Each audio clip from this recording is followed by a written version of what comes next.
to week 6 of the college football season here on Fantasy Points College Football. Rick Kamla, ready to dive in to my ATS releases this week. We come off a subpar 0-4-1. But the week before we were 5-0, okay? The undulations, the ebbs and flows of college football betting. But we are going to try to nail some winners for you this week. And we go to Mizzou with our first game here. LSU minus 5.5. On the road at Mizzou. It's the best bet for me here.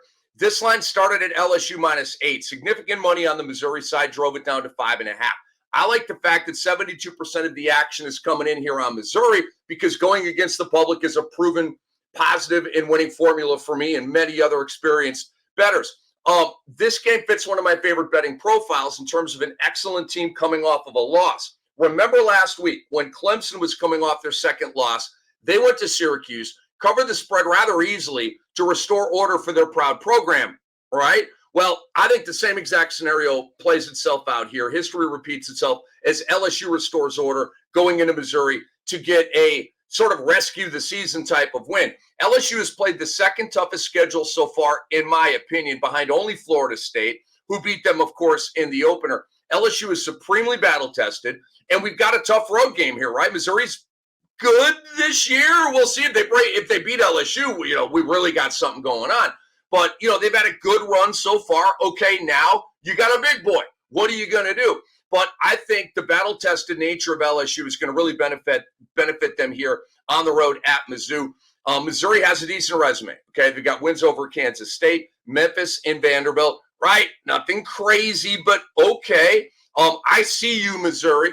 But they have not played a national power like LSU. And they have not played a national power all pissed off and wounded animal style like LSU this week.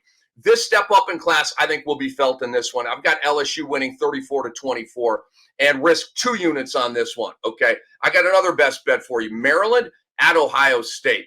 Terps fans, I am not going with your Terps. I'm going with the Buckeyes, minus 20.5. It's the best bet here. Most of the action is coming in on the Maryland side. 79%, which of course takes me to the Ohio State side. The last time we saw the Buckeyes, they were vexing and beating Sam Hartman and Notre Dame with a very, very impressive defensive performance. OSU has had 2 weeks now to prepare for Maryland quarterback Talia Tagovailoa, who is facing his toughest matchup of the entire season. At the shoe, it will get no tougher than this. That's a fade situation for all players. Even like Michael Penix, right, at Ohio State. He's not going to put up the numbers that he typically does. Toughest matchup of the year. Penix doesn't play at Ohio State, but you get the point. Sam Hartman against Ohio State, 175 passing yards. Think about that. He usually lives around 300. Okay, they dropped him down. They're going to drop Tagovailoa down as well. Talia has been lighting it up. 1,464 yards, 13 touchdowns, a completion rate of almost 66%. Those are great numbers, but they will not translate to the shoe. It's been a great run for the 5-0 Terrapins. They head to Columbus here for a big-time reality check against a defense that is second in points allowed at 8.5 points per game. Maryland is not battle-tested enough to trust at the shoe. Their only road win came at 2-3 Michigan State. Ohio State outscoring their opponents basically 34-8 on the year.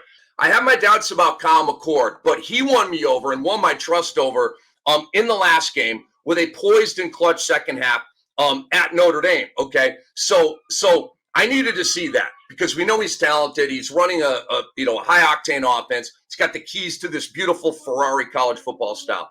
But what I saw led me to, okay, I can trust him. I could put some money on him. We can lay 20.5 points on him, right? So I expect a high level of success from McCord against the Terps, who have yet to play an elite passing game. Risk 2 units on Ohio State minus 20.5 at home against Maryland. Oklahoma, plus 6.5 in the Red River rivalry, obviously at the Cotton Bowl here against Texas. I believe people are slightly overrating Texas and definitely underrating Oklahoma. The Longhorns beat Nick Saban and the Crimson Tide in Tuscaloosa, which was impressive. But their other wins are against Rice, Wyoming, Baylor, and Kansas. Plus, let's be honest about Alabama. They're not the typical juggernaut this season, okay? Texas is legit, no doubt about it. I give it to them. But so are their rivals from Oklahoma. The Sooners have been nothing short of dominant in their 5-0 start. They beat 3-2 Arkansas State 73-0. They beat 3-2 SMU 28-11. They beat 3-2 Tulsa 66-17. They beat 2-3 Cincinnati 20-6 on the road, and they beat 2-3 Iowa State 50-20 last week. Oklahoma's 5-0 against the spread, but 81% of the action is coming in here on Texas. Let's zig when John Q is zagging and take the points with the Sooners. Texas quarterback Quinn Ewers has become one of the it players of college football, and rightly so. I get it. He's earned it. 5 wins, 15 total touchdowns. But don't sleep on Oklahoma quarterback Dillon Gabriel, who has 5 wins and 19 total touchdowns on the season. Ewers is at the core of the Heisman conversation. But after this week, and possibly Oklahoma pulls off a shocker here and beats them, Dillon Gabriel will then pop up in the Heisman conversation. Risk 1 unit on this one. And finally, Central Florida at Kansas. I like the Jayhawks -1.5 here. You had me at 54% of the action coming in on UCF. But there's a lot more to like with Kansas, guys, who are returning home off of a road loss. It's an angle that I really like and smash when there's other angles that I like as well. This is a great matchup for the Jayhawks running game against the UCF defense that allows 156 rushing yards and 2 scores per ground on the game. They're getting savaged on the ground. Kansas running back Devin Neal is a stud. 439, 5 tutties, 6.8 yards per carry so far. His backup, Daniel Highshaw, stud, 278, 4 scores, 6.8 yards per carry. Both backs are going to eat against UCF. Per report, starting QB Jalen Daniels is trending towards another DNP. He might play, but it's going to be off the bench. It's going to mean another start for Jason Bean, who struggled last week against Texas in that loss in Austin with 136 and only 1 touchdown. That said, Bean is talented. And I expect a bounce-back performance at home against a much weaker UCF defense that's allowing 23 points per game. Bean was solid in the opener, albeit against Missouri State, 276, 2 scores. But last season, this was impressive. In 5 straight starts against TCU, Oklahoma, Baylor, Oklahoma State, and Texas Tech, the meat of the Big 12 schedule, he averaged 246 with 17 total touchdowns, over 3 touchdowns per game. Both teams are going to score more than 30. Both teams are scoring more than 30. Both teams are allowing more than 20. Okay. I see a lot of points. I see a wild one in Lawrence, and I am rocking with the Jayhawks. Risk 1 unit on this one. Good luck. Let's go bang these. Let's go make some money. I'm Rick Kamla, and check out my writing on Fantasy Points, and check us out here video style on Fantasy Points College Football, and have a great weekend, folks.